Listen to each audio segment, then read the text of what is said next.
computer. This meeting is being recorded. All right, we're recording it now. So at this point, this is the informational meeting regarding the Chamber's trip in November of 2023 to Egypt. A bucket list that anybody on this call needs to sign up immediately for. That's all there is to it. And I'm gonna go ahead, and there's so many folks here, we can introduce ourselves to each other later, but I'm gonna turn things over to Mr. Ian Scott, who is the general manager and founder and owner, and I don't know, and he's I think one of the actual pharaohs from Egypt, but of a company called Aventura World. I always wanted to say Aventura, but I think I got it now, right? Aventura World, Ian. Aventura World. I'm actually, the official title is the chief camel feeder. That works too. We have taken trips with Ian, awesome trips to Cuba, China, Greece, Italy, all over the place. I know I'm probably leaving out 3 or 4. These guys do a great job, and I'm excited about this trip. So, Ian, I turn them all over to you. If you guys are not at this point asking questions, let's go ahead and mute ourselves so that there's no interruptions in the Zoom call, and I'm going to start by muting us here. Great, thank you, Mike. And I know some of you have only just got sound and voice, and now we're asking you to mute. We'll bring you back up at the end of the meeting. But yes, thank you for being here, Mike. Thank you for having me on this webinar this evening. As many of you know, Mike and the Chamber for many years has done a wonderful job creating vibrant and finding vibrant, interesting destinations for his International Chamber Awareness Program. As he mentioned, you know, a plethora of places just a moment ago, Ireland, Spain, Cuba, Italy, and again, my mind's gone a blank. There's so many of them. And 2023 is nothing different as we're heading to Egypt. There are many places similar throughout the world, but I can say one thing about Egypt. There is nothing, no other country that can come close to bring to you what Egypt can. There aren't pyramids really anywhere else, anywhere to the scale. There isn't a navigable section of the Nile. The amount of mummies, the amount of Valley of the King's tombs, just to bring a brief conversation is unbelievable. So yes, this is a bucket list destination, and it is one of our top selling programs. Now, in a moment, and we've started the webinar, so let's get rid of that. In a moment, with the aid of slides, we're going to head to Egypt from the comfort of our armchair or from a chair at the Carroll County Chamber Conference Room right there. And we're going to experience the destination. We'll see the pyramids, Luxor, Karnak, the Nile boat. What else will we see? My favorite, Edfu. Edfu is a little known site outside Egypt, but once you arrive, you will soon, and I'm sure it will soon become your favorite because it is virtually intact. The ceiling's still on the temple. Can you believe that? So wonderful places. And we also have what we call, if you've traveled with us before, you know this, we have our Cultural Discovery Series too. Our Cultural Discovery Series is designed to get you a little bit, anybody can go see the pyramids, anybody can cruise the Niles, but we want to be able to understand a little bit about the economy, stonemasonry that's been worked in such a way since Pharaoh's times. We'll be meeting with locals, learning about their way of life. We'll have an Egyptologist, not a tour guide, not a guide, an Egyptologist. Most of our Egyptologists in the off season, which today there aren't many off seasons when you get to Egypt because it's very busy, that they do lecture circuits throughout Europe and the United States. Knowledgeable. They've forgotten more about Egypt than we will ever know. Now, if I could ask a favor, if somebody's just joined, if you could Ian, just I'm gonna put help you with yourself that, on mute. Ian. Ian, I'm gonna help you. Mike, I think you just joined and you've got to mute yourself because any kind of noise interrupts the talk. So if anybody else has just joined, please, if you would mute yourself, I would appreciate it. Thank you, sir. So November the 7th through to the 15th is the date that this particular trip's going to go. It's ideal because, as you can see behind me, we're going to a desert climate. It's a warm destination in the summer. I've been there and get up to 120 degrees. Having said that, it's not the 120 degrees that we have in the US because it's low humidity, but it's still warm. But in this particular format, we're going to be in the 80s, mid 80s, dropping down to, mid 50s, high 60s in the evening. Ideal for tourism and to wander in a good climate. So in a moment, well, what we're going to do first, for those who don't know about us, I'm going to tell you a little bit about Aventura World. So Aventura World has been in business since 1972, and we're a leader in the group travel marketplace, not individual travel marketplace. So in actual fact, this year is our 50th anniversary. We're a member of Sakara International Travel Group, which is an Egyptian company. So you're going into our base.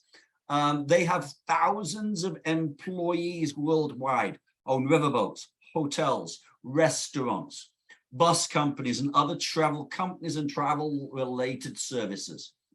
And they have offices on both sides of the US, as well as Paris, Rome, London, Delhi, and Cairo.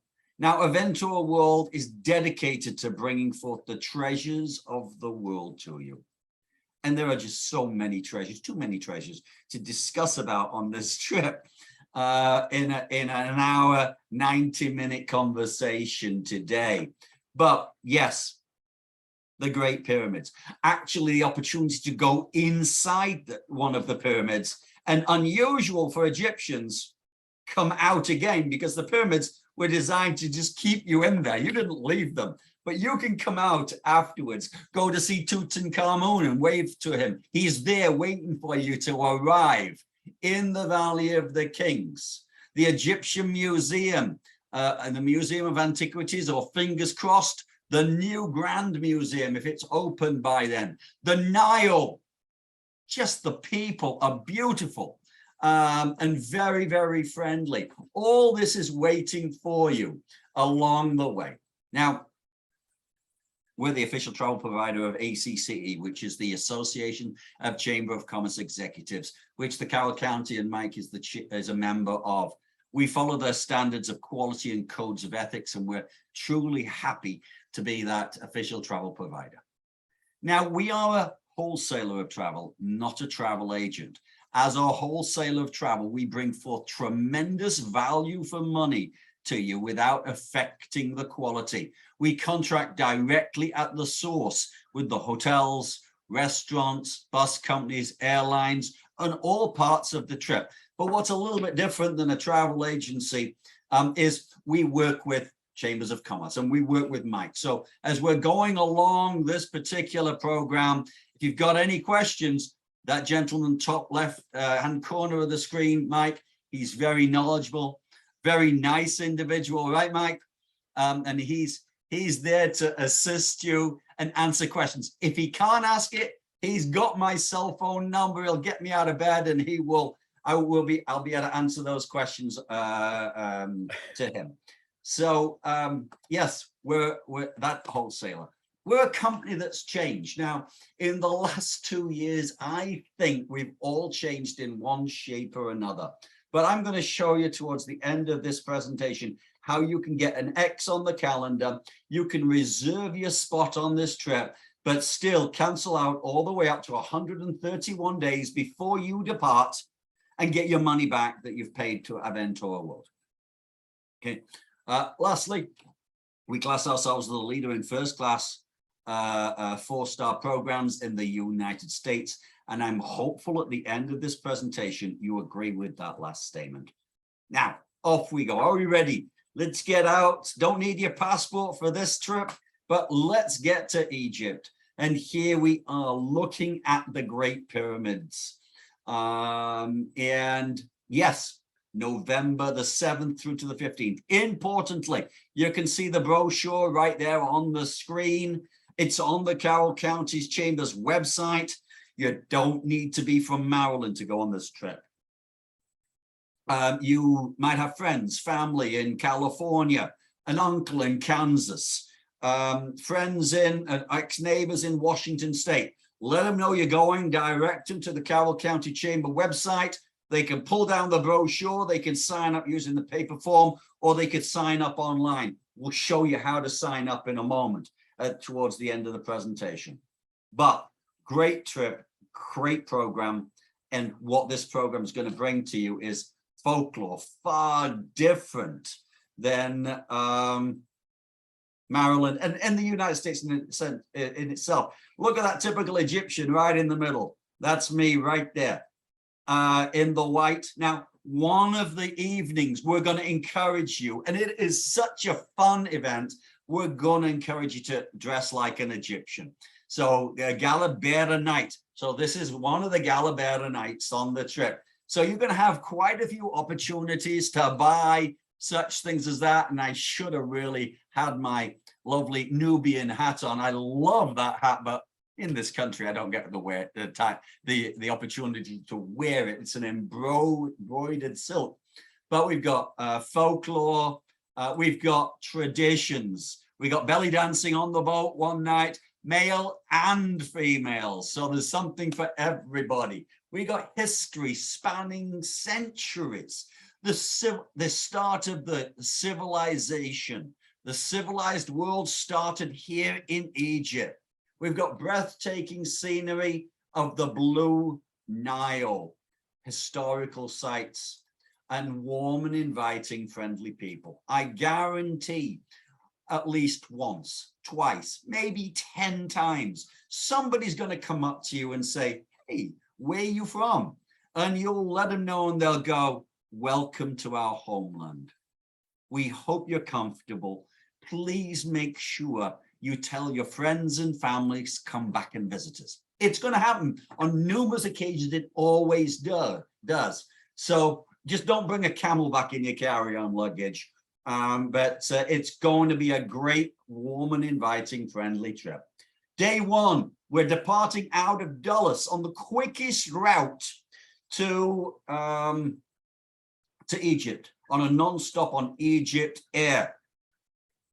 Unless, obviously it's subject to change, but that's what we've got and that's what they're operating right now. They use 777s, wide body jets, or Dreamliners for the passage. Give or take a little bit here, a little bit there. It's approximately a 10-hour flight arriving into Egypt on day 2 and into Cairo. And you'll see as you're coming into land, you'll realize you're no longer in Kansas. It's a dusty environment. It's a desert environment. Unless you are going along the Nile itself. And we'll see some shots of that in a minute. But here's the routing that we have. The yellow star, we're right there in Cairo itself. We got a 2 nights stay and then 2 nights on the return after a 3-night sailing. The sailing is from Luxor to Aswan. For those people so we go 2 nights sailing for 3 nights, 2 nights back in Cairo, home, or for those people interested, we go down to the Pearl of the Adria, of the Mediterranean to Alexandria, and we'll stay for 2 nights in Alexandria. Now, as soon as you arrive in Cairo, you'll be met by our Saqqara staff, our head office staff. They wear these luminous orange lanyards and luminous orange ties, and you'll have somebody inside the secure area of the airport to help you get your visas, to get you through customs and immigration and such things as that. And Marcos, our airport chap, is a fabulous individual. Please say hello to him when you see him. As soon as we get through customs, immigration, grab your luggage. We're on our modern air-conditioned motor coaches for a transfer to the center of Cairo. And here we are, a cosmopolitan city, right there on the Nile. You've got very few high rises. It's mainly low rise, all made out of brick. And the first night's a night to relax, take it easy. Even though we'll probably be arriving sometime round about lunchtime. Day 3, we'll find ourselves on our Cairo tour. We'll be going to the Museum of Antiquity with your Egyptologist. Again, somebody that's forgotten more about this destination. Now, there is a possibility that we'll be going to the new museum, the Grand Museum, but it's been in construction and the doors have been opening for the last 2 years. So eventually it's going to open. There is a rumor it's going to open in November of 2023, but I'm not sure. But this is what we're planning, if not. And I love this museum because this one is almost like your Indiana Jones. As you come into the Museum of Egyptology, the skylights beam sun through them, and it's a dusty air inside, and you can just see the beams of light coming through the dust. And again, it's just like walking into a tomb. There's mummies, there's statues everywhere. The emphasis, however, while we're here, and you can see it's an old museum, and I love that about this museum. The new one's going to be glitzy, and it's going to be glass, and it's going to be one of the biggest museums in the world. But the emphasis is to come and see King Tutankhamun's gold collection, which is still there. We'll see its death mask. We'll see the solid gold sarcophagus. We'll see the jewels that are within the sarcophagus itself. We'll see everything that was inside the tomb that, if you wish to, you can go into. Now, everything here, it filled about a half of the museum's second floor. This was in a small room. So all these items were found in a small tomb in the Valley of the Kings. And here we are with the solid sarcophagus and the one that goes inside that one too.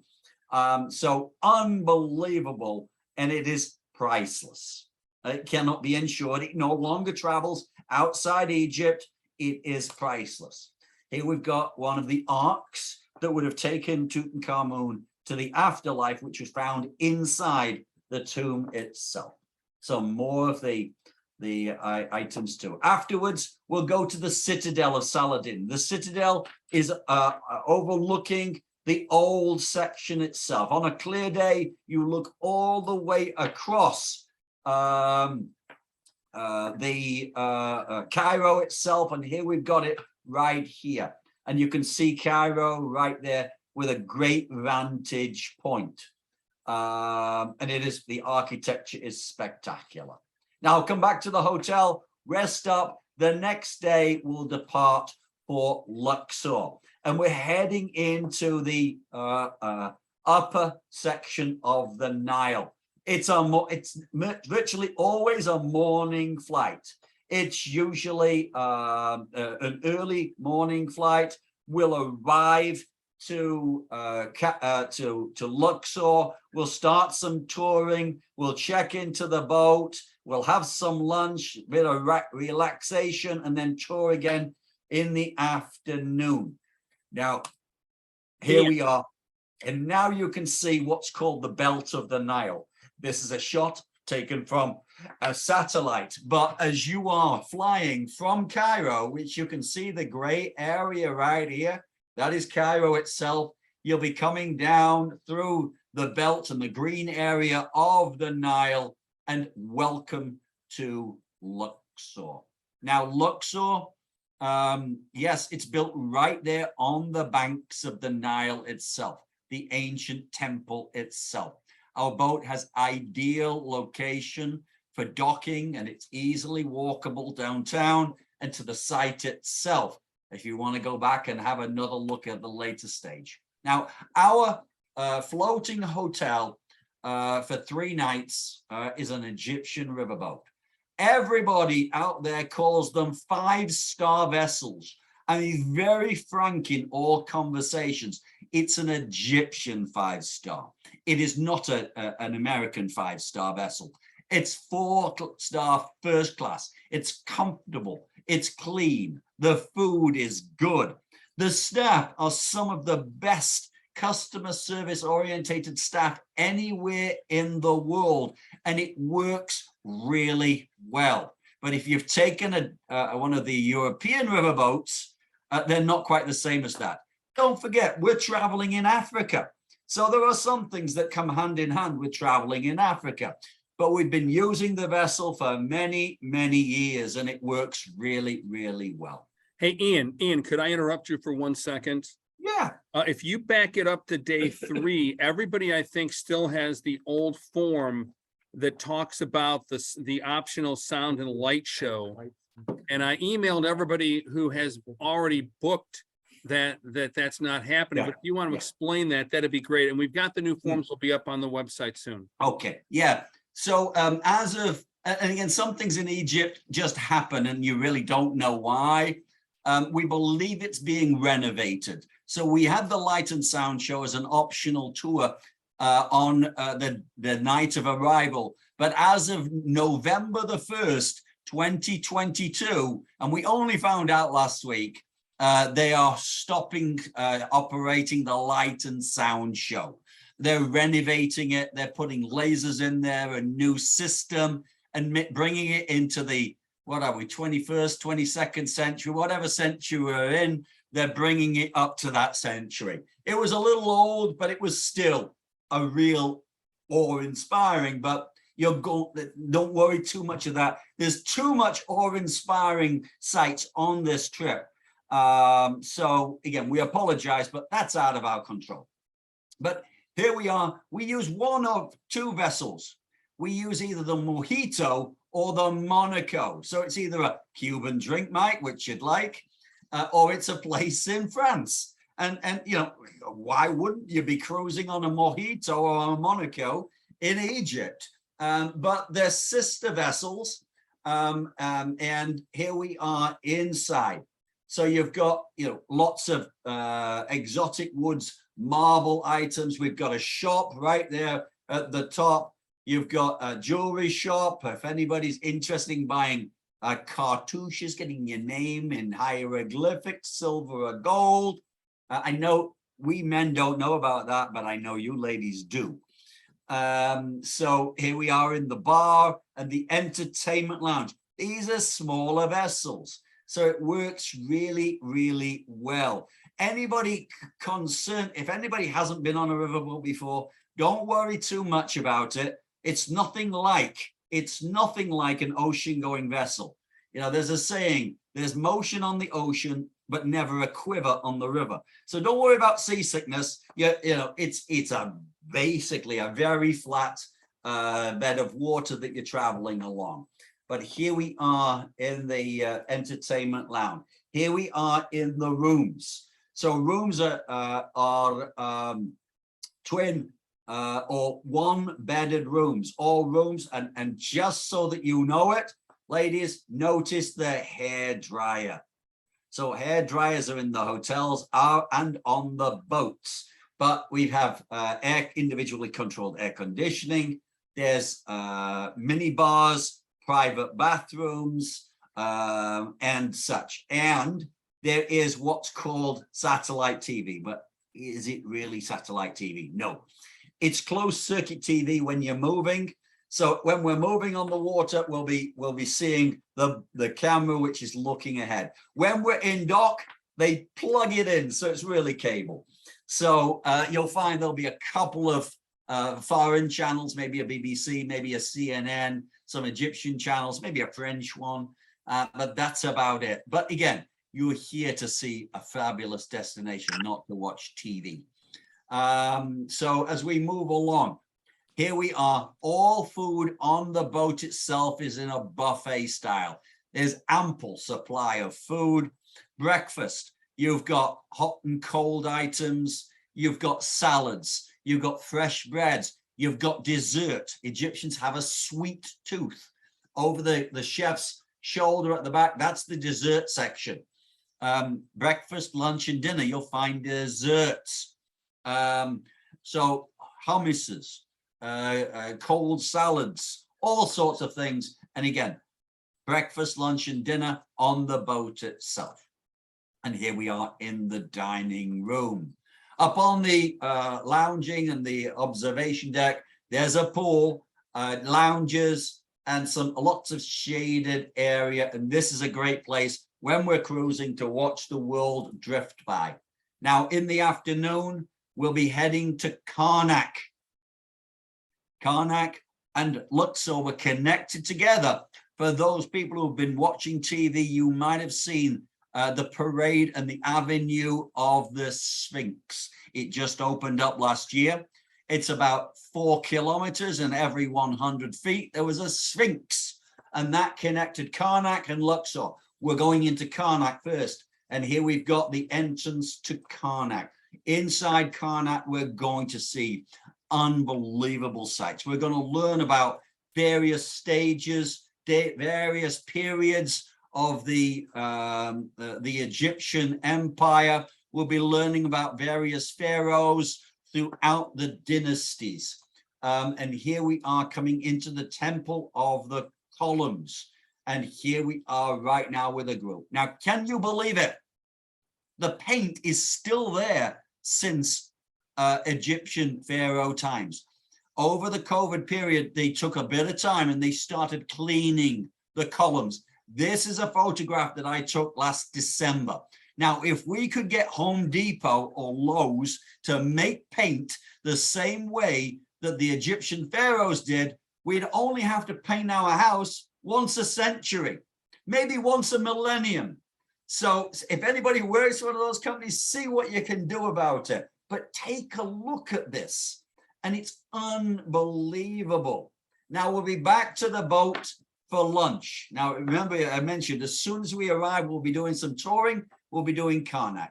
Have some lunch, rest up, and then in the afternoon, we head back to Luxor. If anybody's been to Paris, you've seen the sister of this Egyptian obelisk right here, because it is there in downtown Paris, just by the Seine River. It was a gift by the Egyptian nation to Paris many years ago. This is where the other one was originally, at the other side of Luxor main gates. We're going to be going into here, and here's the avenue of the Sphinx, which has just been opened after years and years of work, and looking down now into the entrance of Luxor. And here we are. And again, we purposely go in the early evening and then through sunset and into dusk. We learn about Ramesses II, one of the most popular and longest lasting pharaohs in Egyptian times. If we'd have found the grave of Ramesses II intact, like we did Tutankhamun, it would have filled many museums, many museums. But that one sadly was ransacked many years ago. But you have the opportunity of going in it and seeing it. It's spectacular paintings inside. And now the sun drops and it brings down a whole new experience as you go through here with your Egyptologist. That night we usually have a Nubian show. If not, it'll be another night on the boat itself. And day 5 will be from Luxor. We'll be heading out through the Colossus of Menem, which was the entrance to the Valley of the Kings. The Valley of the Kings is in that mountain to the right, to the right-hand side of it. And here we're now looking at the Valley of the Kings and the ancient site of Thebes. Take a look in the mountains at the back. You'll find little holes, little squares, all tombs. Everywhere around, you got tombs.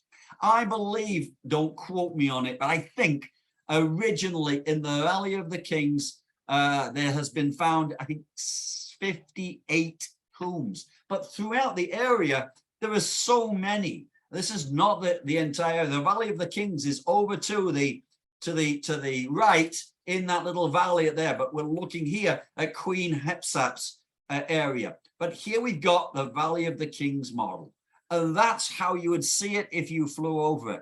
If you happen to go underneath, this is how you would see it.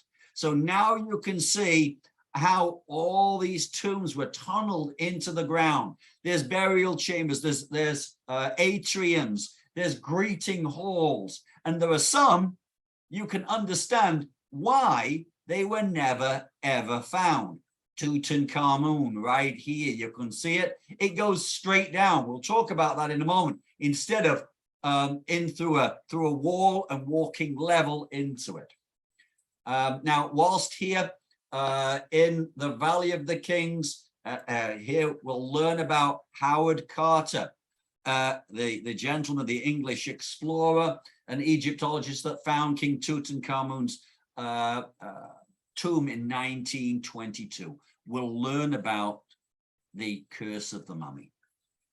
It is an actual thing, but I'm not going to tell you what the curse of the mummy is, because it is so fascinating when you get there and our Egyptologist talks as you're going into these tombs what the curse of the mummy was. It stands to reason, but that's only because we're a little bit smarter in today's day and age than early grave robbers were. But we're going to learn all about it. There are still excavations happening today. They're looking at new tombs. They found a brand new tomb just recently. Here we have the University of Basel in Switzerland. Now, whilst we're here, we'll have three tombs that we go into. We usually start out at one of the main ones, Ramesses II, Ramesses III, and then we'll give you some freedom to wander. Our Egyptologists will tell you the best ones to go to for the best experience. I've been to most of them throughout my times. I've been going to Egypt for the last 11 years. But here is an experience. And this is what we're looking at. And this is why the Valley of the Kings is so spectacular. The paint, the designs on the walls. It's not just dogs, cats. It's not just pharaohs. It's battles. You'll be able to find out who was the enemy, if they lived, if they died, what was on the shelves of a pharmacy. Here we've got the deities. Here we've got Horus, the falcon-headed god right here.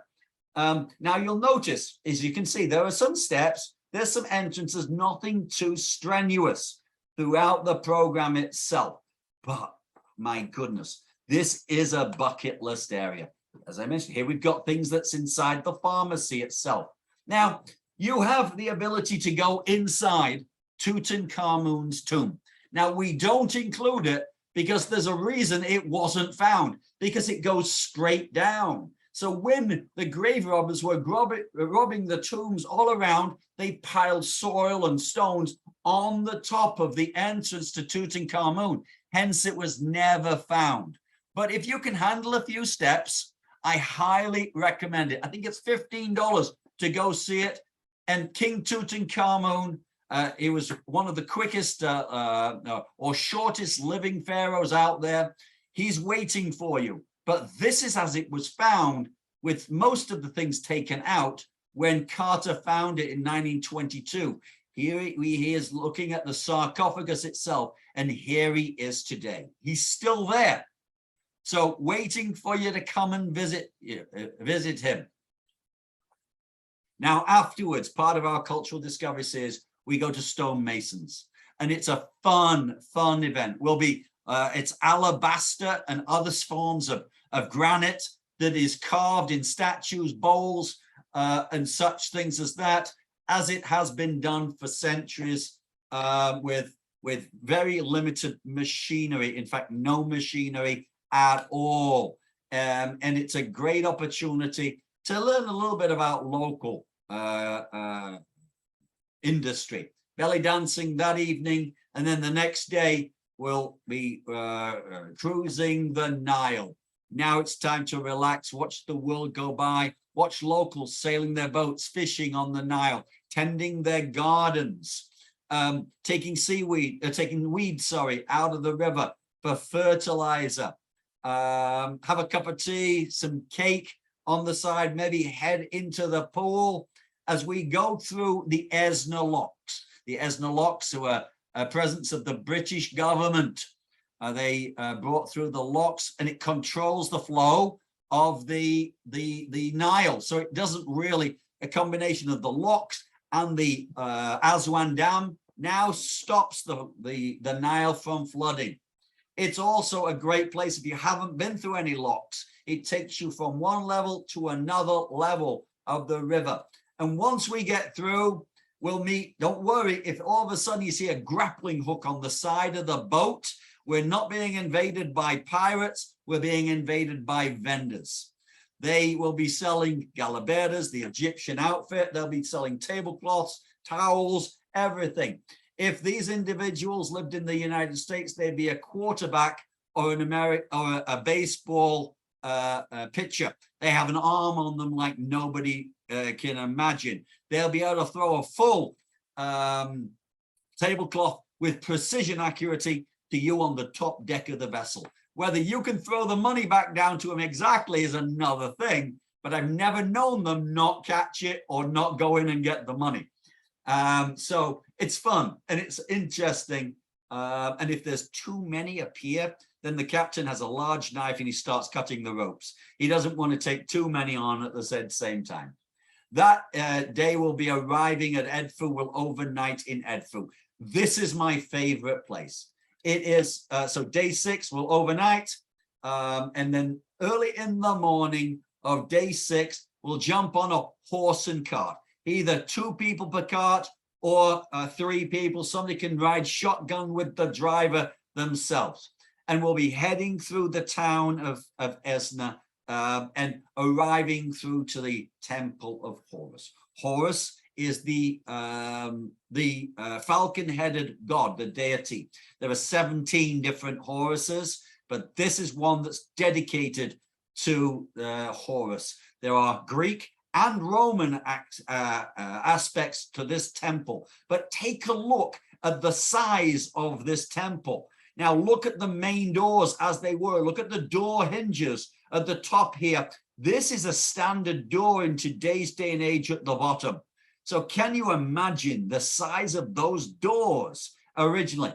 This is where everyday people would have worshipped and prayed. But we're not everyday people. We're going inside. And we're going inside into the quadrangle where we'll see the falcon-headed god in 2 forms right here and also in semi-human form. Continuing on to the main sanctuary and to where the ark is. And we're looking at the ark here. Look at the hieroglyphics all the way around. Now you can be Laura Croft or Indiana Jones and just look at all this. And it's unbelievable. This is where the high priest and the pharaohs would have been. The roof is still there. The lighting still works. Take a look. This is a photograph I took in 2015. The dust, the light is lighting up. There are some fluorescent lights because it's not quite as bright as we would like it, but it still works. The roof is still there. And you go, wow, look at those vandals. Yes, there was vandals who built fires in here, but they were early Christian settlers. So they were the early vandals. They used the temples as campgrounds to shelter themselves, and they built fires in the evening. So that's what you'll find there. Moving on, you can come back again outside, jump back on our horse and cart and get back to the boat. And in the afternoon, we'll be arriving at Kom Abu. Kom Abu is a settlement, and it was built on commerce and agriculture. It's also the temple of the alligator god, and it is you'll find various areas of alligators around here. Here we are in the main temple itself. Now here we've got an ingenious way that the pharaohs used to levy taxes. It's a well. Inside this well, it was also a crocodile breeding sanctuary, but dependent on how much water had fallen over the year, the Nile would be at different levels. If this well was full and if it was high, that meant that there was an abundance of water and the crops would be good, so the taxes would be high. If it was low, then there wasn't much water. and there wouldn't be a higher tax rate by the pharaohs. Now in today's age, there's no flow up and down. It's level all the time because of the Aswan Dam and the Esna locks. And here we are again up in front. Here we got another Galabera Nights. We're only going to have one, but now you can see how fun it can be. Ladies, you can be Cleopatra for the night with a golden asp coming out of your headdress. Gents, Omar Sharif is in your history for this night. Great Christmas card, photographs, wonderful, wonderful evening, and it's fun. I highly encourage you. I'm going to give you a tip. You can buy all this on the boat, but it's not quite as fun as buying it on the land because you don't have the interaction with the people. I do recommend find out how much it is on the boat. Historically, on the boat, they don't barter. But if you know that Galabera is 20, 30 Egyptian pounds, you can go outside and you've got a good idea how much it is as you're bartering. And it's fabulous to barter with the locals. You'll have fun. They all speak fluent English. They have a great sense of humor. Remember, don't become serious, because if you become serious, one of the vendors is going to go, "Why are you so serious?" And you go, "Oh my goodness, why am I so serious?" It's an unusual experience, but remember, you're not buying a house or you're not buying a car where tens of thousands of dollars are at store. It might be $5, it might be $10. You're probably never ever going to beat the vendor, but you're going to get an entertainment value. And that $5 to $10, you'll remember that payment forever because it's going to be so much fun to do it. I've got so many of these outfits. Every time I go, I do it again because I love it so much. Last night on the boat, last night to say goodbye to the chefs on board, and then we'll be arriving in Aswan the next day of day 7. Aswan is the last section of the navigable Nile before we get to Lake Nasser, and here we'll be jumping off the vessel and we'll be touring the Aswan Dam. The Aswan Dam is the well, it's a huge source of electricity for Africa and surrounding countries too. And again, this is what makes the Nile navigable here. And here's the start of the navigable now. Over the back of my shoulder is Lake Nasser, one of the largest lakes in the world. Well, here too, we'll be seeing the Egyptian obelisk, the unfinished Egyptian obelisk. We're really lucky that somebody was really clumsy or picked a piece of granite that had flaws in it. So this obelisk right here, the picture doesn't do it justice. But if this had been carved out of the ground, it would have been the largest obelisk in the world right now. And you can see how they went around the obelisk with a harder stone, not with metal, not with anything like that, a harder stone, and they chip away all the way around the side. And then when they get all the way around the side, they go underneath and put wooden supports and go underneath it, chip away. What's lucky for us, as you can see, before they finished it, flaws and cracks appeared. They left it for us all to see how they made these obelisks. Continuing on, we'll go to the Temple of Philae from Aswan. The Temple of Philae is the only temple not in its original location. This is on Lake Nasser. When the dam was built, the Temple of Philae flooded. It wasn't for a while until there was a drought that they realized they ought to go back and stone by stone take the temple and put it on a higher piece of ground. So each one of these stones was carefully taken from the original site and placed here. We'll take a boat on Lake Nasser, arriving through to the temple itself. Take a look at the side, by the side of the chap in blue, you'll find some of the water lines where over the years the flood water hit while it was in Lake Nasser. And here's the main temple itself. Our Egyptologist, this chap's called Ehab, one of our top Egyptologists, giving you an understanding of what we're seeing. I can honestly say, make sure that your hard drive is empty. You're going to learn so much about civilization, Egyptology, and hieroglyphics whilst you're here. Well, a couple of cultural discovery: glass blowing, hand-blown glass, and essential oils. Egyptian essential oils are here in Aswan, and in the afternoon, but probably early evening, we will be arriving and jumping on a plane to fly back north to Cairo. And day 6, yes, we're now going to go and see probably one of the most photographed sites, or one of 2 of the most photographed sites, the pyramids and the Sphinx. And here we go. And you do have the ability to have a camel ride too. So here we are right in front of the Great Pyramid. Take a look at the one behind. You can see, as they were in the past, they all had a white stone, facing stone on them. Over centuries, Cairo has been built by many of the stones from the pyramids themselves. Now, as I mentioned to you, you have the opportunity to go into the pyramid at the back of the gentleman in the sunglasses, the Great Pyramid. You have the, if you don't want to go inside, you don't have to. You have the ability of climbing a couple of the steps to see a little bit how big those stones are. But I highly recommend it, if you can, to go inside. It gets a little narrow. Again, don't forget, the pyramid, the burial chamber, was designed only to go in. It wasn't designed to come back out again. So it's a one-way in and a one-way out. So there's a couple of places where you might squeeze and get a bit friendly with somebody coming down if you're going up, and vice versa.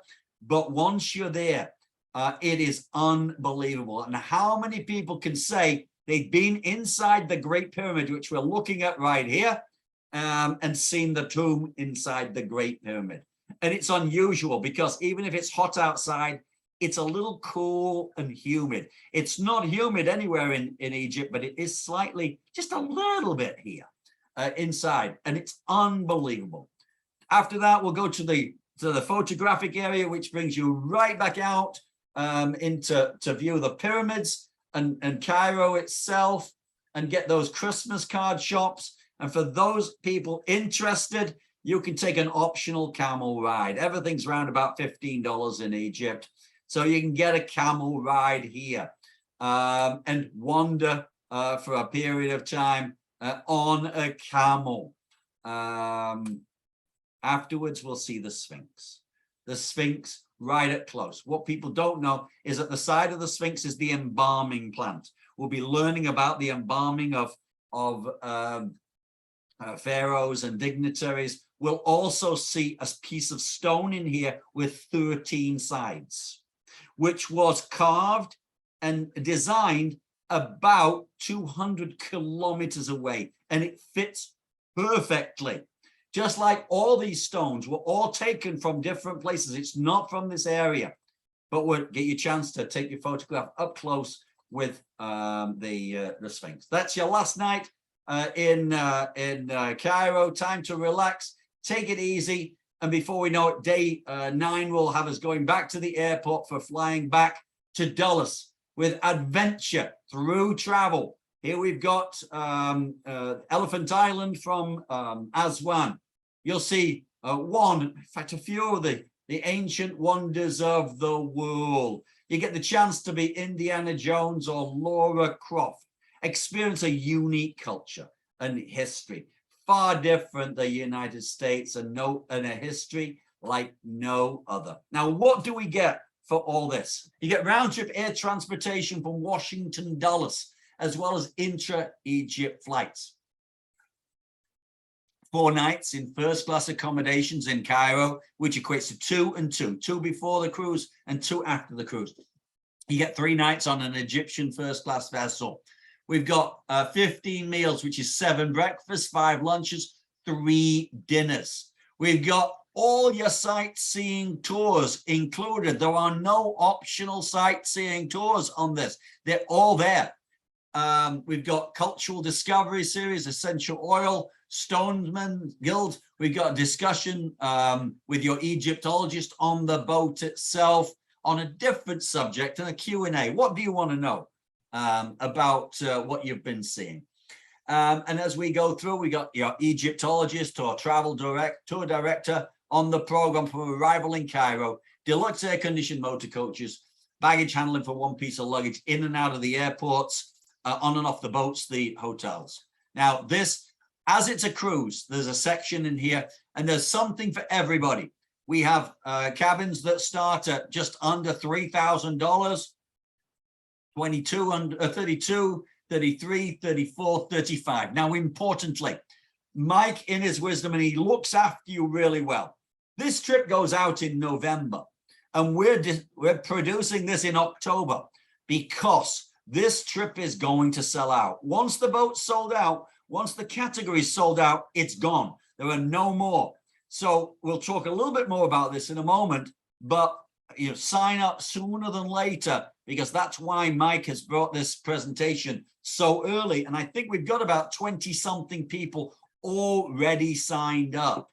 Now, single supplement is $5.99 or $7.99 on the main program. Ian, It is, Ian, real yes.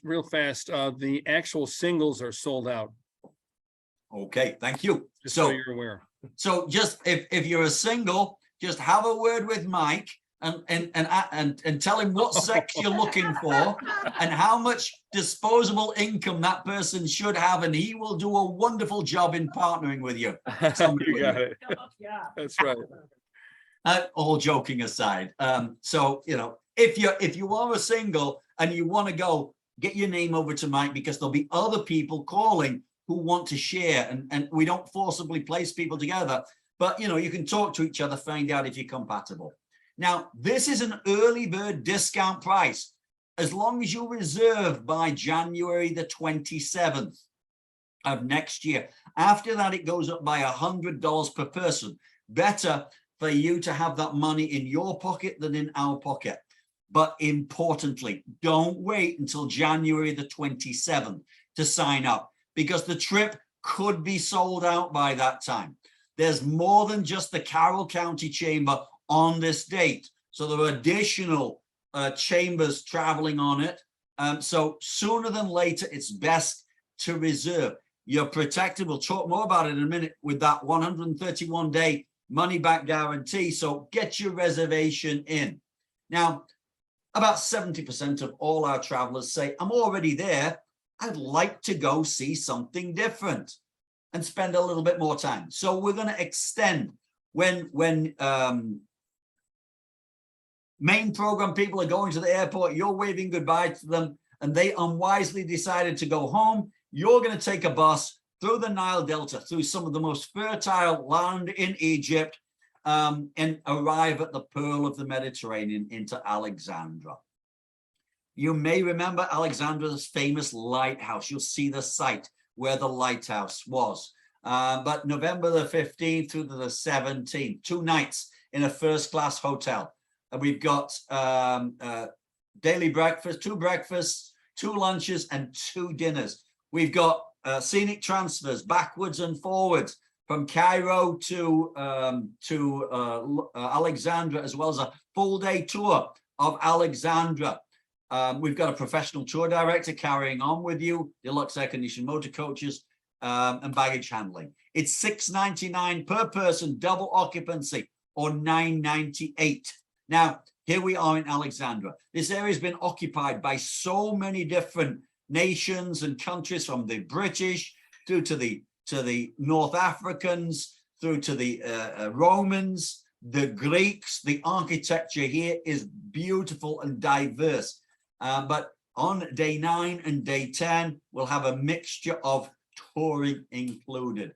We'll be arriving at Pompey's Pillar and the Sphinxes. There are very few sphinxes intact throughout Egypt, but here are 2 good sphinxes here in Alexandria. We'll be continuing on to the catacombs, one of the ancient wonders of the medieval world, and going down in there and viewing the catacombs themselves. Coming back up, we'll be visiting the Royal Library of Alexandria, where some of the most ancient and most priceless written artifacts are housed. We'll carry on to Catalbe, to the Citadel, which was a fortification that protected the city from pirates. And here we've got it here. Here's the new lighthouse of Alexandra. This is the old lighthouse, or as supposedly as it was, but the new lighthouse is on the same spot, supposedly where the ancient lighthouse was. If it did exist in the same fashion, it was one of the most unbelievable architectural wonders in the world. Before we know it, we're on our last night in Egypt, and it's going to be time to say goodbye to our Egyptologist. And then day 11, we'll continue back from Alexandria to Cairo to the airport, and we'll check into our flight for our flight back to the United States. And welcome to the family of Aventura World. When you travel with us, you're safe and secure in our hands, as our guests have been since 1972. Now, I apologize. One thing I mentioned, it's an evening flight and will arrive the next morning based on current schedules. So now, visas, passports, everything for American passport holders or citizens. No visa is required in advance. No COVID rules and regulations are currently in play. Upon arrival in Cairo with $25 US in your hand, you will gain a visa. And there's a picture of the visa. It's a sticky visa. Just you peel the back off of it and stick it in your passport. Your passport needs to have 6 months left on it and 2 blank pages. Please check that. How do we sign up? Now, I know it's quite a few of you already signed up for the trip, so it's really easy. I'm not going to dwell too much on this. I'm just going to point out a couple of pieces. So give us your name as it appears in your passport. If your passport's already expired, just give us your name as it appears in your old passport and apply for your passport there and then. Okay, give us a copy of your passport, please. Name, passport. And if you don't happen to have a passport and you've got to get it, give us your name as it appears in your driving license. And then as soon as you've got your passport, give it over to Mike and send it over to us. Your mailing address, email, cell phone, all that. Share. If you're a single, tick that box, but it's sold out. Double or twin. It's 1 bed or 2 beds. Double bed or twin beds. Tick it and circle which one you'd like and indicate who you're sharing the room with. Okay. 1 registration form per passenger, please. Then we get into cabin category. It's first come, first serve.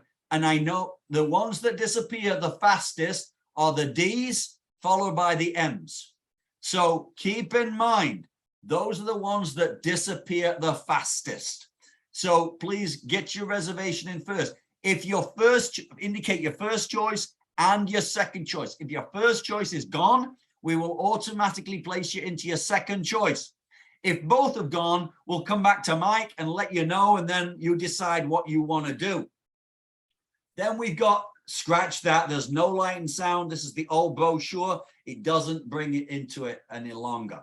That would have been the only tour on the program, optional tour. Alexandra, yes, I'd like to go there. No, I wouldn't. Take that. Have a look here. This is a worksheet. Why is this worksheet here? Because we want you to know how much the trip costs because of travel insurance. Now, travel insurance, there are 2 different types of insurance. There is cancel for a reason, which we just call the policy, the standard policy, or cancel for any reason. The standard policy covers the cancel for medical reasons or death of you or an immediate family member. Neither of those are great opportunities, and you shouldn't try either of them. So again, that's this particular style of insurance. It also covers medical on the trip, trip interruption, travel delays, misconnections, emergency medical evacuation, lost baggage and personal effects, baggage delays. And that's our standard program. We've been offering that insurance for years. And I hope you all take out travel insurance, and I hope you all waste your money on it.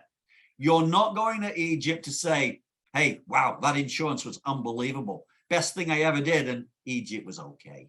No, it's going to be the exact same opposite. Egypt was unbelievable. And thank goodness I had insurance, but I didn't need it. I wasted my money on that insurance. You can enhance the standard policy by making it cancel for any reason. Now, cancel for any reason is exactly the same as that. So it's just in case, hey, I get a bad haircut and I don't want to be seen out in public. I break a nail. The dog, the cat doesn't want to see me go.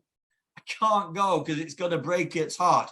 You can cancel out for whatever reason you want, okay? And the cancel for any reason brings you some power into controlling what you do, okay? The other, it's only medical or death. And the medical has to be verified by a doctor or a medical professional. Now, any insurance policy, there are rules and regulations, but if you, as long as you reserve the cancel for any reason, no later than 24 hours after you reserved your trip with us, you qualify for cancel for any reason. And as long as you cancel your trip no later than 48 hours before the trip departs, you qualify. And you don't need to say why, you cancel. Let Mike know, he'll get it over to us. Now, if you do cancel for any reason, the insurance policy will cover up to 65% of the penalty amount. And that's a great start. There's no insurance company out there that will give you 100%. Nowhere. But we value the chamber, we value Mike, we value you as a traveler, and we said that's a good start. And so as we appreciate you, we will, as a company, augment that 65 with 35% in future travel credits, not refund. So together with the insurance and the future travel credit, you're 100% whole financially. Now, if it happens to be a medical, and again, touch wood, a death, it doesn't happen, you're covered 100% because what the cancel for any reason does, it sandwiches and sticks to the normal policy, okay? So as we look here, we'll go through it, and now you can see what we've got here. There are two prices. So based on $25,000 to $3,000, here we've got $191 or $268.50. It's not plus, it's one of them. So if you want the standard policy, it's $191. Cancel for any reasons, $286.50. So based on whatever figure drops out at the bottom of the calculate the trip cost, you'll look across here, and that's the amount of the insurance. Take yes, I'd like it. No, I wouldn't. And we'll ask Mike to make sure if anybody comes in with a paper registration and it's not ticked yes or no, we'll ask Mike to go back and say, do you want insurance? It's that important to us that you're covered for insurance. So once we get into that, it's your deposit. So the deposit is $700 per person, plus any optional tours. There are no optional tours on this, not any longer. So $700. We need one registration form per person, but when we get to the payment, it doesn't matter. If it's a husband and wife, you can give us one payment form here. So either $700 or $1,400 to reserve your space. If you want to go to Alexandra, the amount for Alexandra in the next box. If you want the travel insurance, that amount in the next box. And then you're going to plus all three together and then drop the amount in the section right there that the deposit is due. Yes, we do need the optional extension amount with the deposit if you want to go. Now, as we come to the next, we take checks made payable to Aventura World, given to the Carroll County Chamber, and they'll send them on to us. We take Visa, MasterCard, American Express, and Discover, and we no longer collect your credit cards on a form. Once you send in your paper form and you authorize this, put the amount of deposit here, and underneath here, this section, you can see my mouse, you authorize the amount of money there, we will send you a link, and that link will be directly to our merchant account. And you'll be able to click on that link and you'll be able to pay directly with our merchant account. We do not save your credit card details anywhere. Nearly finished and we're on our way. But then we've got, now we've got what I mentioned early about the 131 days commitment. So in today's age, we don't know where the world's going. Who knows where we are? It's beyond our pay grades. But we want to give you the security to say, yes, I'm going. I'm planning on going and putting an X on the calendar. So from the time of reservation all the way up to 131 days before you go, you'll get your deposit back. You'll get your extension amount back on the trip itself. The only thing you cannot get back is the insurance, as it is non-refundable and it is working for you as soon as you buy it. And either you give us the money or you buy it through the website. It is non-refundable. So I offer you to think that I hope you waste your money on the insurance because you don't need it. Because I bring the example, the last 20 years, I've been traveling overseas 3 times a year. I've taken 60 trips. Every time I go, I take out the insurance. I've used the insurance twice. So 58 times I've wasted my money. But I am not going to change it ever because I've seen it when people needed insurance. And importantly, the time you don't take it out is usually the time you need it. You have to have insurance for your car, but you only need the insurance when somebody hits you or you get into an accident. You waste your money on that until you need it. Same with travel insurance. The house, unless you have a flood or the lightning hits your house or something, you waste your money each year on house insurance, but when you need it, you need it. Take it out. Take my advice. It's so important. Lastly, sign it, date it, get it over to the chamber. Those people who've been with us before, you might already have an account. And now you can, and I'll go back, here you can see aventurworld.com/booking, and we've got a booking code of WGHCAZ. It's on the front of the brochure and on the back of the brochure. So you go on to aventurworld.com/booking and this pulls up. If you've already got an account with us and you've booked with us in the past, put your email address, put your password in there, the code, log in, and you're set. You can book. If you haven't, there's just a little bit you've got to do. It's easy, but I highly recommend you do it online if you can.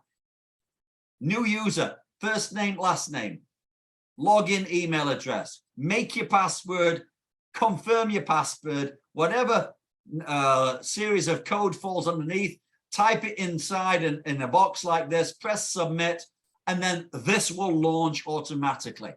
It says, thank you for your reservation. You should receive an email to activate your account shortly. So yes, and you will. And that's the email right there. So this will come to your inbox. If it doesn't, within a matter of seconds, you're dealing with a computer, so something's gone wrong. Either you typed your email address down incorrectly, or most likely it's in your spam. Check your spam. If it's in your spam, highlight it, right click on it, say it's not spam any longer, and you won't get this going into spam ever again.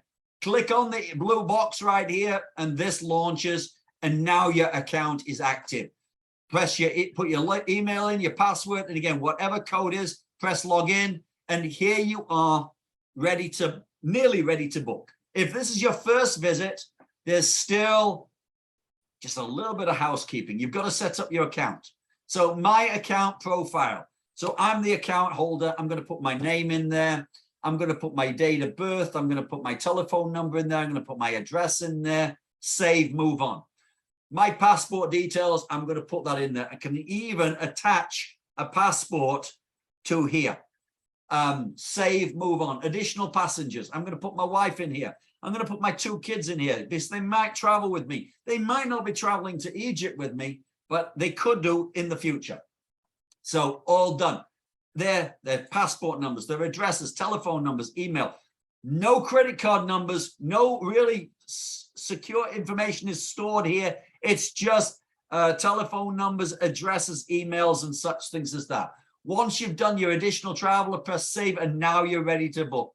You either press book now or come here and drop in the code, and it will pull up the booking page. Now, it would have Egypt on here. It wouldn't say Greece, land of heroes, but this is an example. It's a 6-step process, and it's really easy. Now it's a plug and play system. The passenger number 1 you'll start at, and it'll say who's passenger 1. You'll click on the pull down, and everybody in your profile is going to be listed. So I'm going to click on myself, and it'll say, is there anybody else on the trip? Yes, there's a second person. Click on the pull down. Oh, there's my wife's name. I click on it. Done. Finished. Passport numbers and everything's already in there. Date of birth's already in there. You don't have to redo it because you've already put it in your profile. Room occupancy, it'll say now you're talking to a computer. It thinks for you. Is it 2 single rooms? Is it a double? Is it twin beds? Click which one if it is. Save, move on. Air gateway. You don't need to do anything here because your air is taken care of out of Washington, Dulles. But if Great Aunt Maud's coming in from LA, then she might say, you know, get me there from someplace. But again, that's taken care of. Don't worry about it. Optional tours. There are no optional day tours, but there's the optional extension. Do you want the optional extension? If you click yes, it'll say, who does? Do I want it? Does my wife want it? Yes, yes. Save, move on. Now, number 5, if you've traveled with us before in previous years and you have the booking engine, this is slightly different now. Number 5 is purely for education reasons only. You cannot buy travel insurance in number 5 at the moment. In our new booking engine, you will be able to, but not at this moment. It's purely informational. Read the text in there and the directions. It'll tell you how much the insurance is based on your package for cancel for any reason and for standard insurance, but you can't buy it. Once you press OK, you'll move to number 6 and you'll put your credit card in there to pay for the trip, not insurance, but to pay for the deposit and the Alexandra extension. And as per the text in number 5, as soon as you press submit in 6, the insurance website will launch and you'll be able to buy it directly at the insurance's website. Why? Because you will automatically get the policy if you do this to your email address, and that's most beneficial. So if it doesn't automatically launch, you'll notice here on the brochure in the text, there's a link, and here it is. But it will automatically launch once you've completed section 6, and here it is. And it's really easy. There's 4 quick steps: departure date, return date, total trip cost. You've already reserved, so you know what that is. A number of insured passengers. I recommend everybody makes their own policy. Even husbands and wives, get your own policy, okay? What state do you reside in? For some reason, New York State residents cannot buy cancel for any reason. That's why it's asking. And there are some nuances, some different things for each state. Drop in there what state you belong to, and then click get instant quote. Now, this is a 2-section of a HTML file that you'd scroll down, but here's all the features of the standard insurance. And you could just highlight over the blue section and it'll give you more information about it. Here's the second section of it. Notice right here, there's a section, trip cancellation, cancel for any reason. Tick that box, and then you'll be able to click underneath here. It'll say, when did you reserve your trip?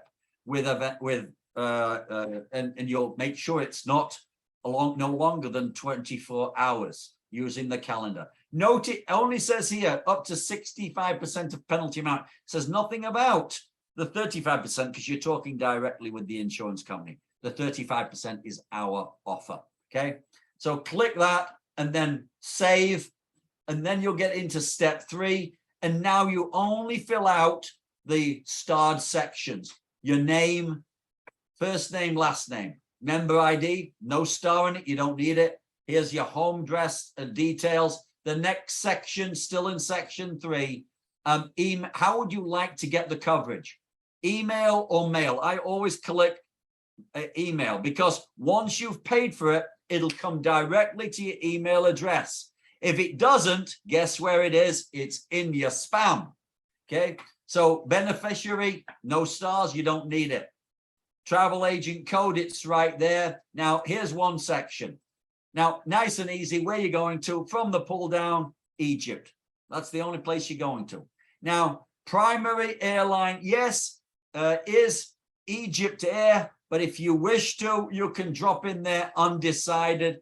It doesn't matter, Egypt Air or undecided will be perfectly fine there.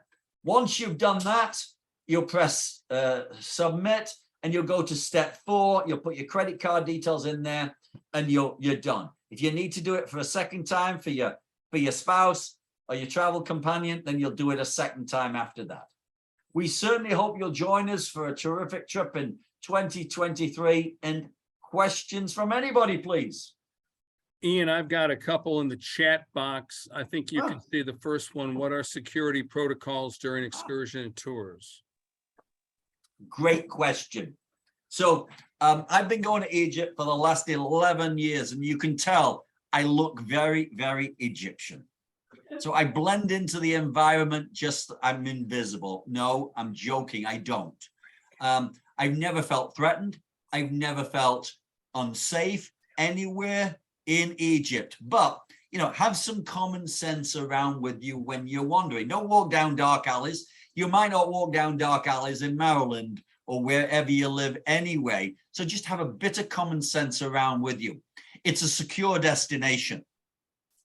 I have never known anybody to date on our programs be robbed, even a pickpocket, never known it. It's a highly policed state.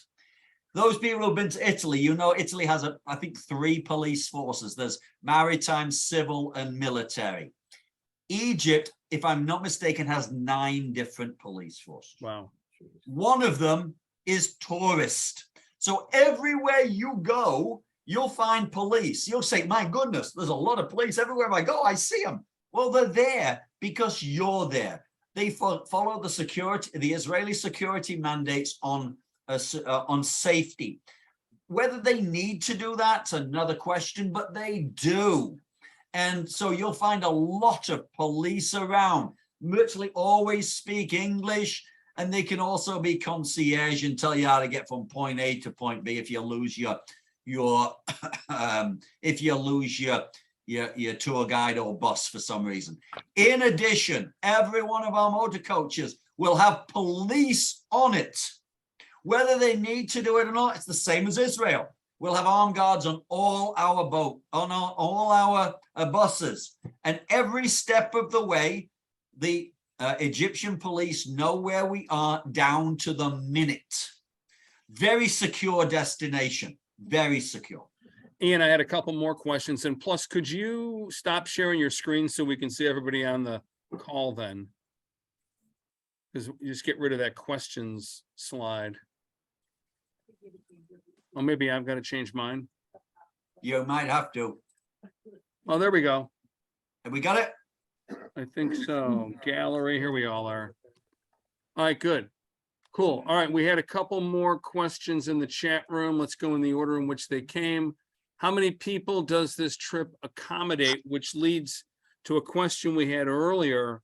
I think there's like 60 rooms on this boat. Is that correct? Yeah, give or take, yeah. All right, so how many, I mean, from what I understand, we could fill the whole boat if we get things rolling, right? If you get things rolling, you could fill the whole boat, and we do have chambers on an annual basis that does it. I think sooner than talk about how much does the boat hold, I think the question is more derived at how many people are on the bus, because that's your experience. So we don't overfill buses. Buses hold between 50 and 55 people. And historically, we have between 40 and 44 people on a bus. Each bus obviously has its own driver and it has its own Egyptologist. Okay. And then, Dean, you had a question. Is a deposit of 700 to reserve per person or per couple? It's per person. Correct. It is per person, 700 to reserve your spot. Oh. Yeah, it sounds we're being asked here a question that I think I know the answer to. When people make a deposit, if they want to get the cancel for any reason insurance, they've got to book that insurance and pay for it within 24 hours of their initial deposit. So, Now, if they're gonna get the regular insurance and not that, they've got more time, right? correct. Regular insurance, you have all the way up until final payment, but not after. But yes, you must, I mean, you have 10 days, a rescind a law of 10 days to look at the insurance policy and call them and say, I don't want it, refund it. So what I would strongly urge is when you reserve, buy the insurance, it'll come to you, review it. You got 10 days to review it. And if you don't want it, get rid of it. But from what you've said and what I've seen myself, it's pretty good to have it. I mean, it's one of those things, it's not like the trip. This is a very inexpensive trip when you compare to what other ones I've seen. So I mean, it's not completely inexpensive, obviously, but when you're spending thousands on a trip, insurance is good to have. It certainly is. Lost luggage, flight delays, medical on the trip. You know, again, I've seen everything. Yeah. I've seen everything. That's why I always take it. All right, Ian, I have another question. What is the vaccination requirements / masks? I would imagine there's no requirements for COVID right now, right? There are no requirements. There are no health advisories for Egypt at all. No COVID rules or regulations. Masks are personal choice. You may find people on the aircraft wearing masks, but I don't think many people will be in Cairo. There is no rules or regulations to get back into the United States currently. So no tests are required to get back into the US. All right. Are there any other vaccines that a person needs when going to Egypt, or you just got to ask your own medical professionals what they might recommend? That's a great question, and I have to default. I haven't spent years and years in college doing my MCATs, trying to become a doctor. Yes, consult with your physician on anything that may be required based on your health, personal health. But no, as a general rule, there are no injections, nothing that's required. We're also being told here that if people go to the website for the State Department, they'll give any kind of recommendations or whatever. So. Sure. You have security lookouts. Oh, and they give any actual security lookouts too. Do we need to bring power adapters, particularly for cell phones? I would imagine we need to bring some kind of an adapter, Yeah, right? you will. It's European style sockets. All right. All right. Other than that, there's no more questions anybody wrote. Oh, hang on. Katie has one. Claustrophobia. No, I know things are small, but if you're claustrophobic and you opt not. If somebody's claustrophobic, are they going to have to opt out of a lot of tours or a lot of the trip? Ian, I mean, obviously they might not want to go into the largest pyramid with the tiny little hallways. I may not go into that anyways, because I don't think I could fit, but no, I'm going in there. No. Suck it in. That's right. Again, I can't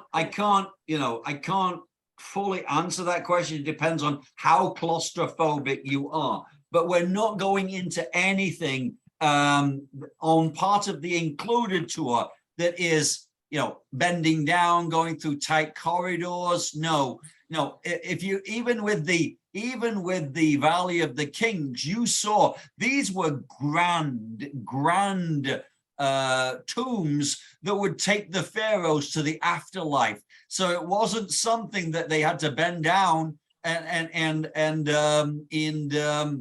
get on their hands and knees to get in. No, these were big passages that took you to the burial chamber. And so I'm not overly concerned about it. The other sites, no, not at all. The only thing is, if you're truly claustrophobic, to go inside the Great Pyramid, maybe not, but try it. It's only $15. And there's a section in there you can turn around, or you could even stay there 10 minutes and then come back out and say, wonderful. Nobody's ever going to know you turned around. All right, Um, Ian, hold tight a second. I've got a question here. What was it, Katie? If you don't go in, when you're nervous, not me, I'm from. Yeah. Is there a place for you to stay? Just on the bus or do you have to sit there? Oh, yeah, yeah. I mean, when you get there and if people are a little bit nervous to go inside and they don't want to go inside, is there a place they can stay without just being out in the blazing heat? Do they go back in the bus? Is there a camel they could jump on and ride across the desert? Yeah, there's a, there's somebody you could marry and become part of the harem and everything like that. But no, all joking aside, so yes, I mean, it isn't a long adventure to get inside the tomb itself. So, if you don't want to do it, you just sit and just view the pyramids in awe. There's there's hawkers going around selling things, but again, just relax and just take a look at it. 20 minutes in and out is about it to get into the Great Pyramid at a max. So we're not waiting for hours. So I wouldn't be too worried about that. I'm sorry, we have another question here and then we've got some more that are being written up. Let's do here. The little tombs or the tours that are like the $15, it's all US dollars, they'll take that. Will they take US money or do we need to exchange it in for, yes, you're shaking your head? Great question. So just so that you know, you're probably writing this down, but we'll be having a pre-departure meeting too, which we're going to go through all these things for everybody that's going on the trip and much, much more to prepare you for your adventure. But yes, US dollars are accepted. It's the secondary currency of Egypt. The Egyptian pound, you will find it extremely difficult to get in the US. I did a presentation just recently and somebody said they found a bank that could get it. And I said, tell me, if you can actually get it, let me know because I'll be surprised. It's not really it's like Cuba. It's not really an internationally traded currency. So it's hard to get.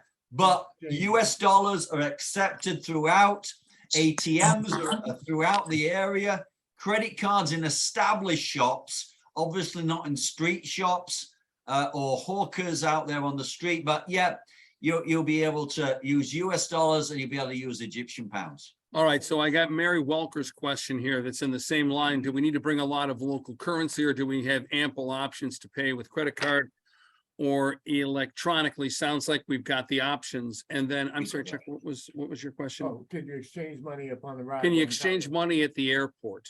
Yeah, you certainly can, but I recommend don't do it at the airport. What about the Any hotel? What airport- about the hotel, Ian? Can you? Yeah, do you at the can do it hotel? at the hotel. There'll be an ATM there. Now, there are always charges in Egypt at an ATM, like anywhere in the world, but dependent on your ATM card, they might actually take that charge away from you. So just check with your credit card company or your ATM card company and go from there. But yeah, you can get money at the hotel. There'll be an ATM. There'll be an ATM outside. So I'm not overly concerned about getting Egyptian pounds. All right, we have a few more questions. Let's get them through them quickly so we can be honest with our time here. I'm getting a question. Is there a recommended dress code for any situations? Yes, please wear dress. Thank you. Thank you. So just be Other very, than very that- casual. Other than that, comfortable travel clothes. Nothing, that's really it. Now, we are traveling, and again, this is what we're going to also bring forth in the pre-departure meeting. We're traveling in an Arabic country, but also we're traveling in a Coptic country. Coptic really means Egyptian. The Egyptian faith is the Orthodox faith, and the marriage between Coptic and the Arab faith is lovely, and they blend together.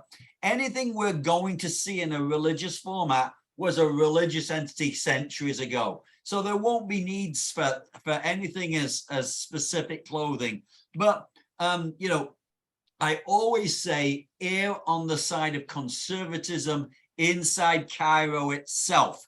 Once you're on the Nile, on the boat, shorts, T-shirts and such things as that are okay. Ladies, caprices, long shorts, perfectly fine. Gents, long Bermuda shorts, perfectly fine. Jeans, khaki style trousers, that type of stuff, hoodies, sweatshirts, normal shirts are there. The only thing that I would say bring for sure is a umbrella. As you can see from behind me, you're going to get torrents of rain. No, you're not. But an umbrella is great because it's a portable sunshade. It's not going to be hot. You're not going to feel the heat at all. I truly believe it's just going to be a great temperature because it's low humidity. But there's nothing wrong with, and it's great to have your own portable sunshade, a small umbrella. If you go on Amazon, you'll get a parasol. They're silver, and it reflects all the light. Heidi, and I got a couple more questions here. I'm going to work it from the bottom up because I think these are quick.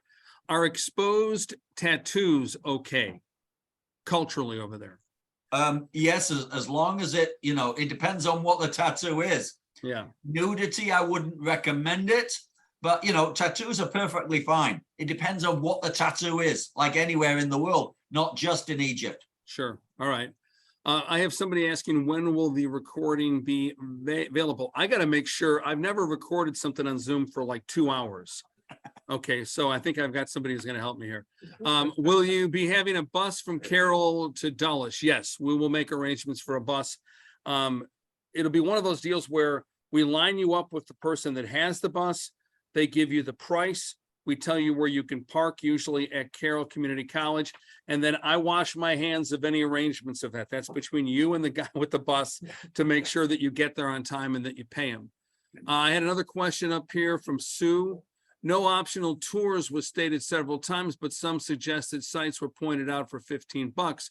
Will there be enough time to explore King Tut's tomb, for example? When we get there, are we going to have enough time again? And you're shaking your head, yes. Yes. Right. So importantly, again, just the same as the Great Pyramid. The reason we don't include those is because some people just might not have the physical ability to do it. It's a stair that goes straight down. But just at the side of King Tut's tomb, there's a coffee shop. Grab yourself a cappuccino, a latte while people are going down into King Tut's tomb, or just spend a little bit longer walking around. So I'm not overly concerned. Yes, this time. There better be a cigar lounge somewhere or a place for me to have a cigar. That's all I'm saying, or I'm canceling this whole damn There is, trip. Mike. There is, Okay, Mike. All right. Does anybody else have any questions that would be applicable for the whole group? Ian, I want to thank you for being here. And I also want to ask all of you, or I want to just say to you, don't forget, you don't have to be a member of the chamber to travel with us, or even a resident of Carroll or Maryland. If you've got relatives that are anywhere or friends that are anywhere that would enjoy a trip like this, get a hold of them, but don't dawdle. Get a hold of them soon. All right. Right. Everybody good? Thank you. Oh, Thank I'm you, sorry. What was that, everybody. Katie? Is there ice? Oh, yeah. Tell me they've got ice in Egypt. They do have ice in Egypt, yes. They have ice. All right, good. Is there, there's got to be ice on the boat, right? Is there ice on the boat? Only in the bar, not on the outside. It's in the bar, but there's not an iceberg, Katie. We won't be hitting an iceberg on this cruise. And the Millers, it's great to see all you guys again. I always love it when a family, hi guys, I always love it when a family comes back with us. This is going to be a great trip. All right, I think we have exhausted our questions. Ian, you've been great. And get online and everybody and make your reservation. Pick your cabins out, get your insurance within 24 hours of putting in your deposit. And we're going to Egypt in 1 year. You believe it? Something to look forward to. Yes. Yay. Thank you, Ian. Thank you, everybody. And if you haven't traveled with Mike before, you're going to have a lot of fun with him and his merry and the merry travelers from Carroll County. Chamber. Yes. Great experience. Take care, everybody. See you later, Ian. Bye-bye. Bye-bye. I'm ending the call. We'll make sure Dave, don't X out of it. Let me convert. I thought when I ended, it converts. Usually that's, oh, I stopped the recording. That's right.